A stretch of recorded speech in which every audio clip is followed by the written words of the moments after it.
Breaking news straight to Mar-a-Lago in Palm Beach, Florida, where President Trump is welcoming Israeli Prime Minister Benjamin Netanyahu ahead of a high-stakes meeting. President greeting Netanyahu there at Mar-a-Lago, expected to deliver some comments here as the president and Prime Minister Netanyahu meet on the final days of the year here ahead of a diplomatic push. Let's listen to what the president's saying. For last 3 days. President Trump, are you going to have a green light for another attack in Iran?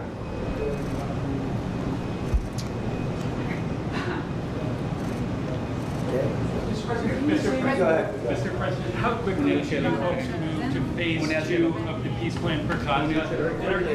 As quickly as we can. But there has to be a disarmament, that we have to disarm with Hamas. So one of the things we'll talk about, certainly, but there has to be a disarming of Hamas. So, otherwise, very quickly. Yeah. Can you say anything more about the explosion in Venezuela that you mentioned in a radio interview? Did the military do that? Can you share any more details about that? Well, it doesn't matter, but there was a major explosion in the dock area where they load the boats up with drugs. They load the boats up with drugs, so we hit all the boats, and now we hit the area. It's the implementation area. That's where they implement, and that is no longer around. Is that the only strike that the U.S. has done? I don't want to comment on it. President Trump, yesterday there was an explosion overnight, and the Russians say that Ukraine tried to hit the residence of President Putin. Do you have any information? No, I don't know about it, actually, and I don't. I just heard about it, actually, but I don't know about it. No. Did you speak with That would be too bad. That would not be good. What was the outcome of your telephone call with President Putin this morning? I had a very good talk this morning. I waited till this morning because it was pretty late by the time we finished, like 2:30 in Russia, 2:30 in the morning. We had a very good talk. We spoke at 8 o'clock in the morning our time, and it was a very productive talk. I mean, we have a few very thorny issues, as you can imagine. He knows about thorny issues probably better than anybody in the world, but it's working out. We have a couple of issues that we're going to get resolved, hopefully, and if we get them resolved, you're going to have peace. You're going to have Ukraine. They're losing 26,000 soldiers a month. Can you believe it? A month, 26,000 young, beautiful soldiers, and plus some people in Kiev, and relatively small, but a lot, still people, and it's a lot of people. But 26,000 soldiers were killed last month. Yeah, please. President Trump, are you going to allow Turkish forces, or do you expect Turkish forces to be stationed in Gaza? So I have a great relationship with President Erdogan, and we'll be talking about it. And if it's good, I think that's good. And a lot will be having to do with Bibi. We're going to be talking about that. But Turkey's been great, and he's been, excellent as far as I'm concerned. I don't know about you. To me, he's been very good. Can we get another question from Israel? Sure. Yes. Can you tell me a little bit about your relationship with Prime Minister Netanyahu and how important it is for you to see him be pardoned by the Israeli president? Look, he's a wartime prime minister. He's done a phenomenal job. He's taken Israel through a very dangerous period of trauma. Israel, with other people, might not exist right now, if you want to know the truth. That's a pretty big statement, but it's true. I feel that. You had the wrong prime minister. Israel right now would not exist because they were met with a force the likes of which very few countries could have handled. And we worked together, and we were extremely victorious, to put it mildly. Now I hear that Iran is trying to build up again, and if they are, we're going to have to knock them down. We'll knock them down. We'll knock the hell out of them, but hopefully that's not happening. I heard Iran wants to make a deal. If they want to make a deal, that's much smarter. They could have made a deal the last time before we went through, a big attack on them, and they decided not to make the deal. They wish they made that deal. So I think, again, they should make a deal. They want to make a deal, but sometimes that doesn't happen. Yeah, please. Mr. Trump, hi. Nadav Elimelech, 24 News Israel. Would you support the overthrow of the Iranian regime? Of who? Iranian regime. I'm not going to talk about overthrow of a regime. It's They've got a lot of problems that are in. They have tremendous inflation. Their economy is bust. Their economy is no good. And I know that people aren't so happy, but don't forget, every time they have a riot or somebody forms a group, little or big, they start shooting people. You know, they kill people. And the people tend to, I've watched this for years. There's tremendous discontent. They form 100,000, 200,000 people. All of a sudden, people start getting shot. And that group disbands pretty quickly. So I've watched it for years. They're vicious, vicious people. Yeah. Mr. President, will you support an attack, Israeli attack on Iran if Iran will not have a deal? If Iran will continue with their ballistic missiles and also nuclear weapons? If they will continue with the missiles, yes. The nuclear, fast. Okay. One will be yes, absolutely. The other was, we'll do it immediately. Mr. President, Yaron Avraham from Channel 12 News. What are your plans regarding Gaza for the next few weeks? Well, we're going to be dealing on Gaza. That's why this very great prime minister is here right now. We're talking about Gaza. We're talking about a lot of things. We have about 5 major subjects that we're discussing, and Gaza will be one of those subjects. Mr. President, can you guarantee that the last hostages, Philip, will be released before we continue to the second phase of the Gaza plan? Well, let's put it this way. Every hostage just about that's been released was released because of me, Steve Witkoff, Jared Kushner, my whole team, Marco Rubio, Pete Hegseth. They were all released because of us. None were released in the Biden administration, none. They were all released because of us. Then we had a lack of releases with respect to the dead. And all of a sudden they started coming back because I said, nope, you said you were going to. We have one wonderful young man whose parents are right now inside.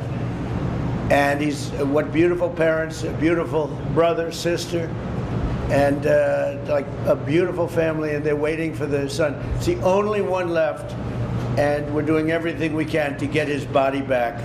And the parents just said, hopefully he's alive. And I said, I'd love you to think that way. Okay? President so we're Trump, doing everything we can. do you have President Trump? Does the Out of all of these people, and I'm not just talking about the final 20. Right. Look at all of the people. What do you think the total number is? 255. 255. 254 came out, one more. Think of that. And we got them all. President Trump, President Trump, does the reconstruction of Gaza, President Trump, does the reconstruction of Gaza, does the reconstruction of Gaza will begin even before Hamas is disarmed? I think it's going to begin pretty soon, yeah. Before Hamas He's looking forward to it, so am I. Look, what a mess. What a mess it is. And it's been a mess for centuries, really. It's been a mess for a long time.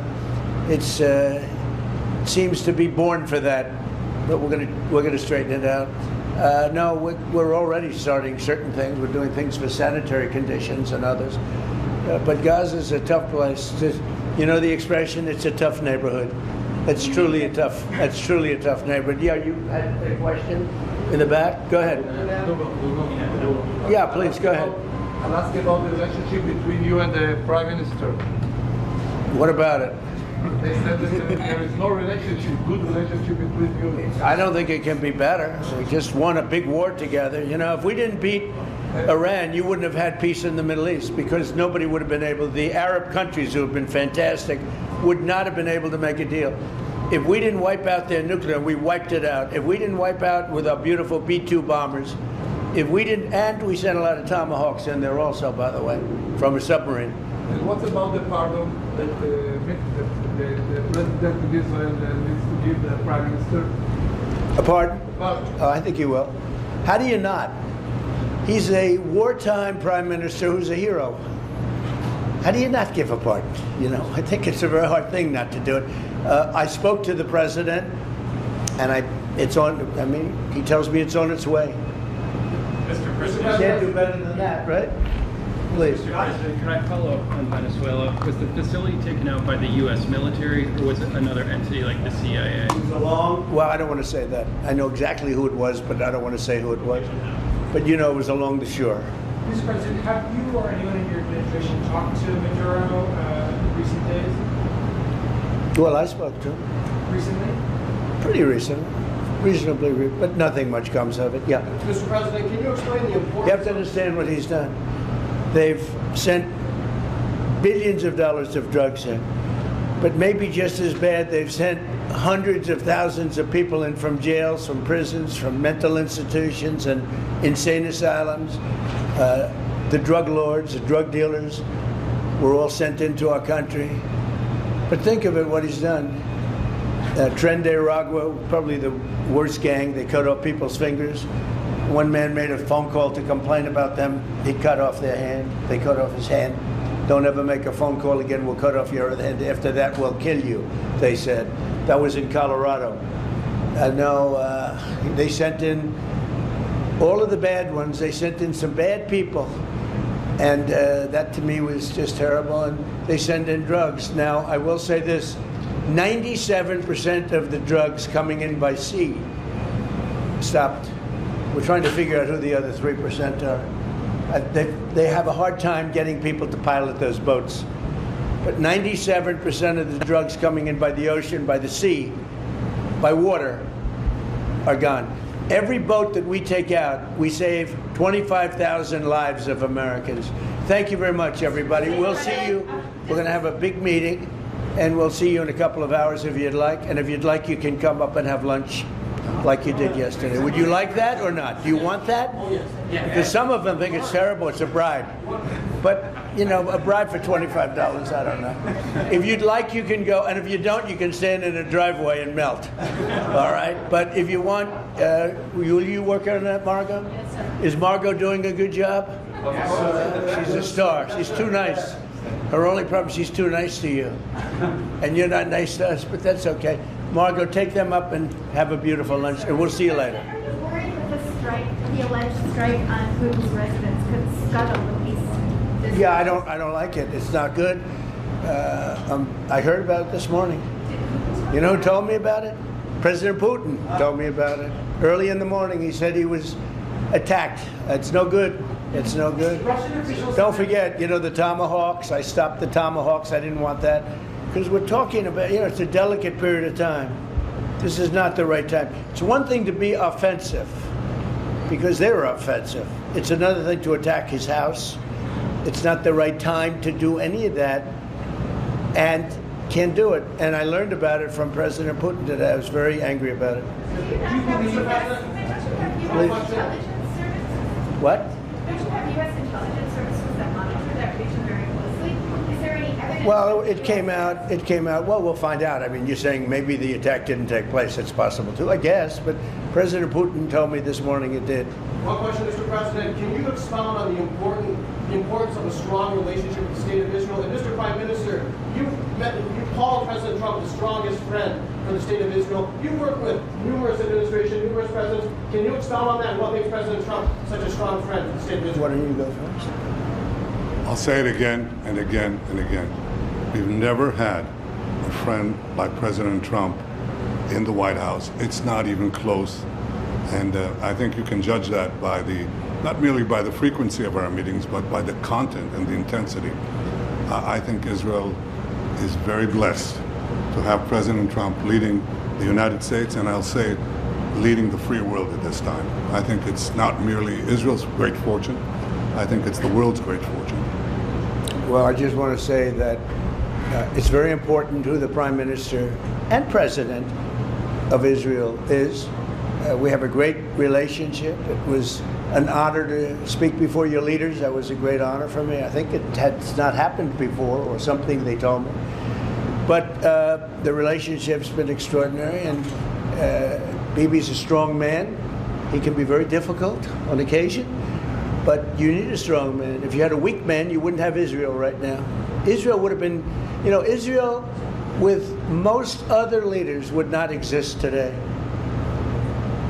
They would not exist. And now they're stronger than ever. Yeah, please. Are you going to ask Netanyahu to sign an agreement with Syria? Well, I hope he's going to get along with Syria, because the new president of Syria is working very hard to do a good job. He really is. I know he's a tough cookie, and he's You know, you're not going to get a choir boy to lead Syria. That's the one thing I would say. So I hope they're going to get along because, you know, I dropped the sanctions on Syria because otherwise they wouldn't have had a chance. We want to see Syria survive. So we're going to be talking about Syria too. Okay. Thank you very much, everybody. Have a good time. Go have a good lunch. Thank you, Mr. Prime President. Minister Netanyahu, Thank there's you. a lot of facts regarding. You know, after you hear these things, I think better to quit now. Thank you. Thank you. We have been listening to President Trump taking questions from reporters alongside Israeli Prime Minister Benjamin Netanyahu at Mar-a-Lago. The two leaders now set to meet. President Trump saying on the agenda is discussing that peace plan for Gaza, saying that he hopes that there can be progress, that he quickly praised Netanyahu and saying they are working as quickly as they can toward the ceasefire, but that they have to disarm Hamas. The president also strong words for Netanyahu, calling him a wartime prime minister who's done a phenomenal job. President Trump also talking about the war in Ukraine, saying that he had a good conversation with President Putin today, but that there are still a couple of thorny issues, his words, toward peace in Ukraine. Let's recap what we just heard from the president with our senior White House correspondent, Selena Wang. Selena, the two leaders now, President Trump and Netanyahu, set to meet. The president said they have a big agenda today. And there's a lot of thorny issues for them to get into. The president said they have 5 key topics, including Gaza. We know that the president's priority is trying to keep Netanyahu in line and advance this very fragile Israel-Hamas ceasefire into the next phase. When the president was asked about phase 2, the president said that they will go into phase 2s very quickly, but there must be a disarming of Hamas. And that is going to be a key challenge. Part of phase 2 also includes this international stabilization force, governance of Gaza with this Palestinian technocratic government. So it's going to be a challenge to get Netanyahu on board with all of those elements moving into phase 2. But the president also spoke on a wide range of topics. He also spoke about Iran. He mentioned that I hear Iran is trying to build up again, saying that they should make a deal, referring to Iran's nuclear program. Now, remember that earlier this year, the U.S. had struck several nuclear facilities deep underground in Iran using those bunker-busting bombs. At the time, President Trump had said that he had obliterated those nuclear facilities. So nuclear activities from Iran also expected to be at the top of the agenda today. Selena Wang tracking this for us. Selena, thanks so much.